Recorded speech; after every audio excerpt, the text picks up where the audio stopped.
যে মানুষ অভ্যাসের দাস, শরীরের নাম মহাশয়, যা স্বভাবে তাই সয়। আর ধারে ধরে সংসার সমস্ত কাজ করিয়ে নেবে। আর এখানে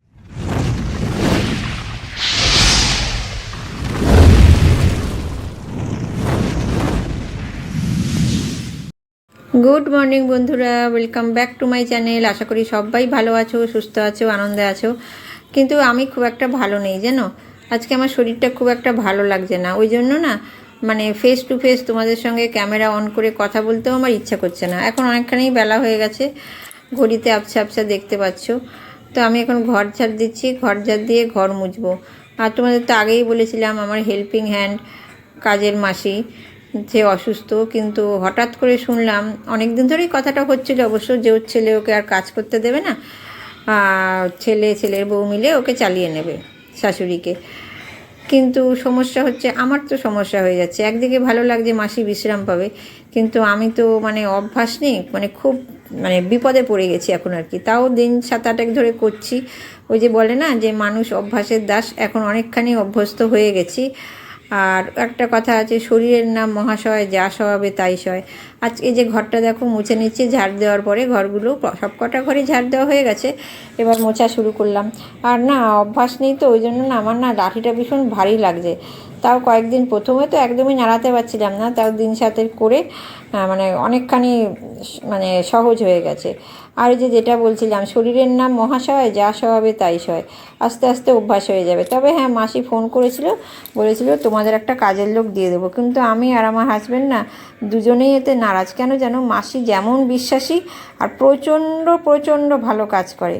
হ্যাঁ, ওই জন্য দেখছি যে অন্য কারোর কাজ না পছন্দ হবে না। আমি চিন্তা করে দেখলাম কয়েকদিন একটু অসুবিধা হবে, অভ্যাস মতন সব ঠিক করে নিতে পারবো। বলো, সবাই যখন পারছে আশেপাশের, আমি কেন পারবো না? আসলে এক সময় বসে থাকতাম চুপ করে, হ্যাঁ, কোনো কাজই করতাম না, সেইখানে এখন আমার বিশাল দায়িত্ব এসে ঘাড়ে পড়েছে। আর সংসার হচ্ছে এরকমই, এখন তো আর করবো না, পারছি না বললে চলবে না। তবু আমার হাজব্যান্ড আমাকে অনেক অনেক হেল্প করে, কি বলবো, জামা কাপড় কাচার থেকে শুরু করে। হ্যাঁ, 2-1 দিন ঘরটাও ঝাড় দিয়ে দেয়, ও চায়, কিন্তু আমি ওকে ঘর ঝাড় দিতে দিই না। কেন কি, আমার পছন্দ হবে না, ওই জন্য।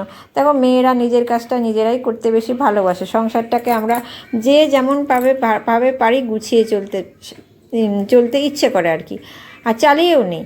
এই যে আজকে আমার শরীরটা খারাপ, আমি কিন্তু দিব্যি সমস্ত কাজকর্ম করব। একদিকে রান্নাও হচ্ছে, একদিকে ঘরের কাজও করে নিচ্ছি।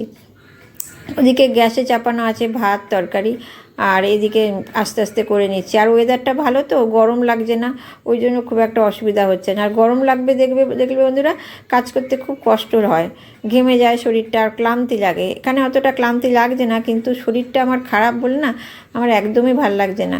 এখন কিচেনে চলে এসেছি, কিচেনটা মুছে ফেলছি। আর কিচেনে কত আলো দেখেছো? এদিক থেকে না এত সুন্দর আলো পড়ে, মানে এখানে কিন্তু লাইট জ্বালানো নেই, তাও দেখো কী সুন্দর আলো। আর ওই বেডরুমগুলোতে, ডাইনিংয়ে না অতটা আলো থাকে না। তো ঘরটা মুছে নিয়ে ভাবছি ঠাকুর ঘরটা করে নেবো, বা ঠাকুর ঘরটা মুছে নিয়ে তারপরে রান্নাবান্না করে বাকি কাজগুলো করব। এখন আমার মনে হচ্ছে আমি কতক্ষণে বসবো। আজকে যদিও সিঁড়ি টিড়ি আমি কিছু মুছিনি, ঠাকুর ঘরে যাচ্ছি, ঠাকুর ঘরটা মুছে নিয়ে তারপরে দেখি অন্য কাজকর্মগুলো করবো। এই ঝাড় দেওয়া মোছাটা আমার কাছে একটা বিরাট কাজ, বাসন মাজাটা। তো ঠাকুর ঘরে চলে এসেছি, দেখো আগে সমস্ত কিছু পরিষ্কার করে নিচ্ছি, মুছে টুছে তারপরে ফ্লোরটা মুছবো। কারণ আগে যদি ঠাকুরের সিংহাসন টিংহাসনগুলো ঝেড়ে মুছে না নিই, তাহলে ধুলোগুলো পরে করলে আর কি ধুলোগুলো পড়ে থাকবে। আর আগে যদি ঝেড়ে নিই সমস্ত কিছু, তাহলে মেঝেটা মুছলে পুরো ঘরটাই পরিষ্কার হয়ে যাবে। মোছামুছি বলতে আজকে এটাই আমার লাস্ট কাজে, যে বললাম ছাদের সিঁড়িও আজকে মুছিনি, আর নিচে নামার সিঁড়িও আজকে আমি মুছিনি। যেহেতু আমরা উপরে থাকি, এই দুটো সিঁড়ি করতেই হয়। মানে শরীর একদমই আমার ভালো লাগছে না, জানি না কেন এরকম লাগছে, খুব মাথার যন্ত্রণা করছে, গা হাত পা ব্যথা করছে। আর বর তো বেরিয়ে গেছে, তাড়াতাড়ি চলে আসবে অবশ্য, বলেছে বিকেলেই চলে আসবো। তা আমি তো তার জন্য, আমাকে তো কাজগুলো করতে হবে বলো। তবুও বললো আমি বিকেলে এসে ঘরটা ঝাড় দিয়ে দেবো। তাই কি হয় বলো, সারাদিন ঘর পড়ে থাকবে আর বিকেলে ঘর ঝাড় দেওয়া হবে? তো ঠাকুর ঘরটা মুছে নিচ্ছি আস্তে আস্তে। এই যে ঠাকুর ঘর যখন মুছছি না, এখন তো আমি বসে বসে ভয়েস ওভার দিচ্ছি, কিন্তু ঠাকুর ঘর যখন মুছছিলাম আমার একটুও ভালো লাগছিল না। ঠাকুর ঘরটা মুছে বসে একটু বসেছিলাম। আর তো দেখো বিকেলবেলা লাঞ্চের পরে তোমাদের কাছে আর আসা হয়নি, এত খারাপ লাগছিল, ঘুমিয়ে পড়েছিলাম। এখন বিকেলবেলা আটাটা মেখে রাখছি, রাত্রে রুটি করব বলে। আমি রুটি খাবো, আর সকালবেলা রুটির আটাটা না আমি মেখেই রেখে দিই। আর এরকম দেখো একদম লেচি করে রেখে দিই, একদম রেডি থাকে। সঙ্গে সঙ্গে রুটি করে নিই। আর এখানে বর এসে গেছে, কম্পিউটারে বসে গেছে, ও চা নিজে করেছে, ও খেয়েছে, আমাকেও দিয়েছে, আর ভাইয়ের চাটা পটে করে রেখে দিয়েছে, টি পটে করে রেখে দিয়েছে ভাইয়ের চাটা। ভাই উঠলে খাবে, ভাই এখনও ওঠেনি। তাই আমি আটা মেখে আবার ভাবছি একটু শুয়ে থাকবো, কারণ আমার প্রচণ্ড গা হাতে পায়ে ব্যথা করছে। বুঝতে পারছি না কেন এরকম লাগছে, ঠান্ডাও কিন্তু আমার লাগেনি, মানে একদমই আমি এনার্জি পাচ্ছি না। তাই এক এক সময় ভাবি যে আজকে এনার্জি পাচ্ছি না, কাজ করে যাচ্ছি। আগে ইচ্ছে করতো না, তাই বসে থাকতাম, মানে নড়ে খেতে ইচ্ছে করতো না। এখন দেখো সকাল থেকে যখন বিকেল হলো তখন মনে হচ্ছে কি দিব্যি তো সব কাজগুলো করে নিলাম, তাহলে পারছি না এরকম লাগছিল কেন, মানে ঘাড়ে ধরে সংসার সমস্ত কাজ করিয়ে নেবে। আর এখানে সন্ধেবেলা কালকে মাছ করব, মাছটা ফ্রিজারের থেকে নামিয়ে র্যাকে রেখে দেবো।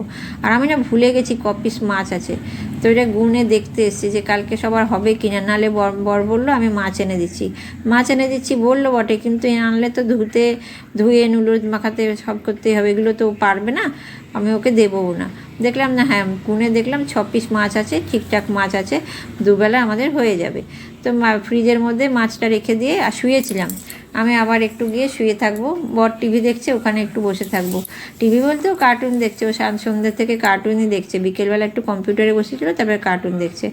আর এখানে দেখো বাবা, আমার ভয়েস ওভার দিতেও যেন আমার কষ্ট হচ্ছে, ভাল লাগছে না, আমার কেমন যেন লাগছে শরীরটা যেন। এখানে বসে আছি, বসে বর টিভি দেখছে, সন্ধ্যের থেকে একটু টিভি দেখছে বললাম, আমিও এখানে বসে আছি। আমাদের ডিনার হয়ে গেছে, ভাইকে ওষুধ দিয়েছি, ভাই শুয়ে পড়েছে, আমরাও শুয়ে পড়বো। তো আমি একটু বসে আছি এখানে, টিভি দেখছে, ওই জন্য এখানে জানলাগুলো দিয়ে দেবো, কেমন যেন ঠান্ডা লাগছে পরিবেশটা, দিয়ে টিয়ে শুয়ে পড়বো। তো কি হলো, আজকের দিনটা এইভাবেই গেল, যা জানি না আগামী দিনটা আমার শরীরটা কেমন থাকবে। আর মাসি না কাজ করলে তো আমি এইভাবেই করে নেবো, যেন অভ্যাস হয়ে যাবে আমার করতে করতে। মেয়েরা সব পারে, যে বারে বারে বলছি, আর অভ্যাসের দাস, মানুষ মাত্রই অভ্যাসের দাস, আর মেয়েরা তো আরোই। সংসারটাকে যে আমরা বড্ড ভালোবাসি গো, এই জন্য আমরা সব কাজ নির্বিঘ্নে করে নিতে পারি। তো চলো আজকের ভিডিওটা আমি এখানেই এন্ড করছি, একটা ছোট্ট ভিডিও হলো। আশা করি তোমরা সবাই আমার ভিডিওটা শেষ পর্যন্ত দেখবে। সবাই ভালো থেকো, গুড নাইট।